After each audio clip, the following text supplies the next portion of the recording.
Good morning, Rabbi. So before we start this Mishnah, we're learning Mishnah. It's Kesubos, Parak Dalet, chapter 4, Mishnah Gimel, Mishnah 3. Before we start this Mishnah, we need a introduction. So the Torah in Devarim states the laws of Moitzi Shemra. That is, this is a husband who betrothed a Nara and claimed that she was not a virgin on the night of their wedding, and brought witnesses who testified that she committed adultery during the betrothal period. That's the story. He betrothed he made Erisin, the first part of marriage, on a Nara. The night of the wedding, he says she's not a psula, she's not a virgin. And he brings witnesses who say that she committed adultery while she was an arusa, before the chuppah. And that's 100% adultery. She's a married woman. If she cohabits with another man, adultery. Now, if the witnesses were found to have been lying, the husband receives lashes for slandering his wife, and he must pay a fine of 100 selas to her father. That's what Torah says.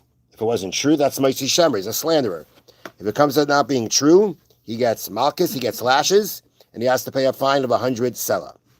However, if the witnesses were telling the truth, she receives the death penalty of skila, stoning, for the crime of adultery, and the skila takes place at the entrance of her father's house. That's what the Torah says. Now, another important thing to know is that that if we're not talking in this specific case about a nara mu'urasa, if we're not specifically talking about, let's say the case was not like that he had betrothed this girl when she was, and he married her when she was a nara. Let's say the case is that it's a woman, she's whatever age, she commits adultery. What punishment is there for that? Not skila. You don't get stoning for that. You get chenek, strangulation. That's important to know because of what the Mishnah is going to say. All right? So with this, the Mishnah begins like this. Hagiyores shenisgaira bita ima. A woman converted, and her daughter converted with her. And after the daughter became a nara, she was betrothed, she had erisin, she had chuppah, and vizinsa, and she committed adultery. We know she committed adultery. Witnesses, the works. Okay? Now, so what we have here is a case of she's a nara, she's the age of nara, between 12 and 12 and a half. She's a psula, she's a virgin, because of the fact that we would say here that when she converted as a child, she was less than 3, and therefore she's still considered a virgin. How did she convert if she's that young? The answer is her mother converted her together with her, which is how it's possible to do. So it seems like we have here, she's a Jewish woman, she is a nara, she committed adultery, and we just said when that happens, it should be skila. The Mishnah says no, harezu bechenek. Her punishment is going to be like any other woman who commits adultery, where the punishment is chenek, strangulation. Now, why?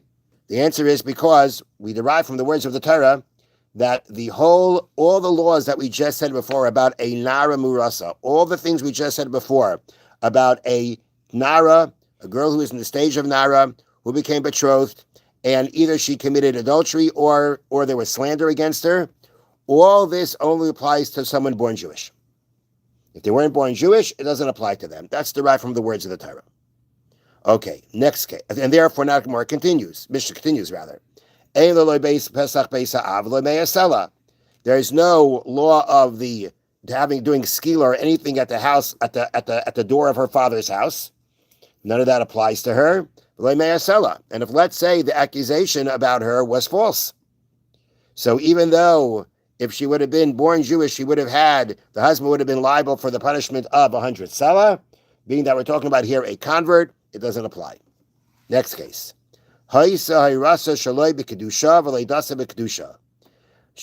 her pregnancy, her conception, when she was conceived, her mother had not yet converted. That's what it means.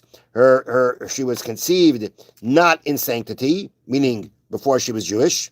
When she was born, the mother was already Jewish. Okay, so because of this, she's partially a born Jewess. So therefore, we say hareza b'skila. If there were witnesses that when she was a Nara, and she was betrothed, there are witnesses say that she committed adultery, then the punishment is going to be skila. However, the law of doing it at the door of her father's house, or that if it was a lie, that the husband has to pay 100 selah, does not apply to her. Being that she was only,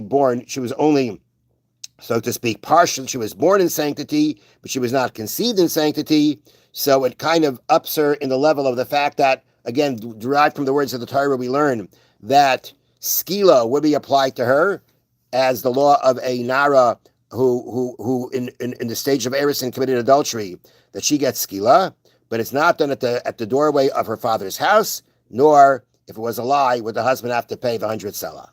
Now,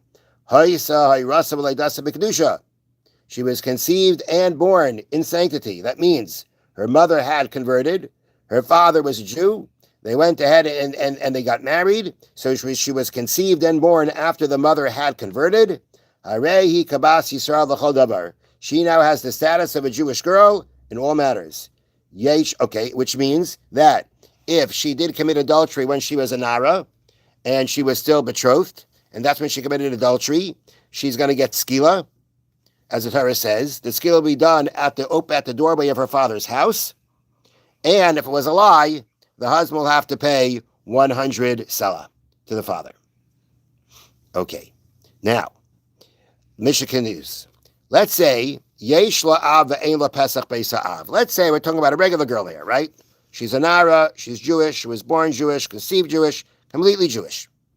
And she everything was done b'kedusha, everything was done in sanctity. So therefore, all the laws apply to her. However, as we mentioned, the Torah says that the stoning is done at the door of her father's house. So what if yesh la'av ve'ein la'pesach beis ha'av? What if she has a father, but there is no father's doorway because the father doesn't have a house? What happens then? Does that affect the stoning? Yesh la'pesach beis ha'av ve'ein la'av. What if there is the doorway of her father's house, but there's no father? Which means at this point, the house doesn't belong to her father anymore, it belongs to his heirs. So does that affect the skila?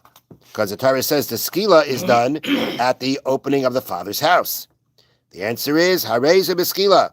It doesn't matter. She will still receive skila for the adultery she committed as a Nara while she was an arusa. Le'nemar pesach beisavia ela lemitzvah. The Torah only mentions that the stoning should be done at the doorway of the father's house for the mitzvah. That's the way it should be done. However, it's not mandatory for the skila, and therefore in the cases where you don't have the opening of the house of the father, she will still be liable for skila anyway for the adultery she committed, again as a Nara, in her state of being an arusa. Thank you, Rabbi. Thank you.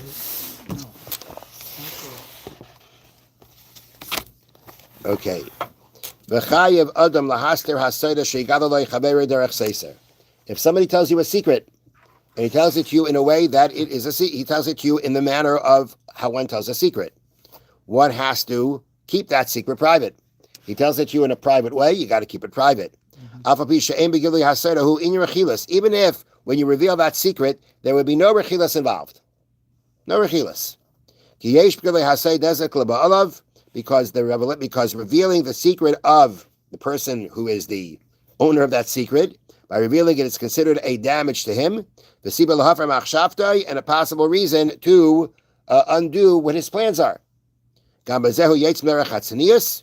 He also, by doing so, by revealing a secret, he is not acting in a modest way, in a modest way, in a modest and private way.